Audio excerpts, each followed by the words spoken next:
বাংলা নববর্ষের প্রচলন হয়েছিল প্রশাসনিক কাজকে সহজ করতে। শুধু প্রশাসন কেন, ব্যক্তিগত ব্যবসা বাণিজ্য, লোকজ আচার সবকিছুই কিন্তু বাংলা সালটাকে অনুসরণ করেছে। বইপোকা হিসেবে নববর্ষের একটা ঐতিহ্যকে কাজে লাগাতে পারেন আপনিও। সেটা কি? হালখাতা। হুতুম পেঁচা বা কালী প্রসন্ন সিংহ তার হুতুম পেঁচার নকশা বইতে লিখেছেন, সারা বছরের বকেয়া হিসাব করা হতো এবং পরিশোধ হতো বছরের 2টা দিনে, এক ঢাকের ঢোলে বা দুর্গাপূজায়, আর চড়কে বা চৈত্র সংক্রান্তিতে। সারা বছরের হিসাব মেলানো ছাড়াও এই হালখাতার সময়টাতে মিষ্টি বিতরণ, উদযাপন, সব রকম উৎসবে মেতে উঠত বাঙালি। কিন্তু বই পড়ার সাথে হালখাতার যোগটা কোথায়?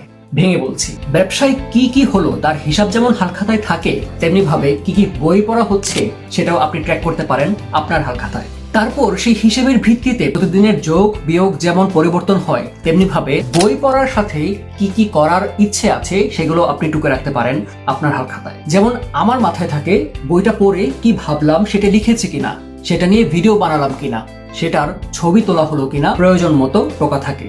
বছরের বাকির হিসাব যেমন জরুরি, তেমনি জরুরি কোন কোন বই পড়া বাকি সেটার হিসেব রাখা। কি বই কিনলাম, কি বই পড়া বাকি, সেগুলো লেখা থাকে আমার হালখাতায়। বছর শেষে কোন জনরায় কয়টা বই পড়া হলো, সেরা বই কোনগুলো, সেগুলো কিন্তু হিসাব থাকে।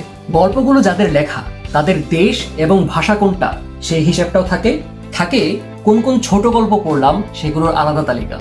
এসব তথ্য থেকে প্রতি 6 মাস পর পর আমি একটা ভিডিও বানাই, 6 মাসের হালখাতা, যেখানে এই 6 মাসে বা গত 6 মাসে পড়া কোন কোন বই, কোন কোন জনরা, কোন কোন ক্যাটাগরির, সেগুলো আমি আলোচনা করি। আপনার বই পড়ার অভ্যাসটাকে গুছিয়ে রাখতে আপনিও শুরু করে দিন হালখাতা। ক্যালেন্ডার বাংলা হোক বা ইংরেজি, একটা ভালো কিছু শুরু করতে পারেন আজকেই। যেমন করে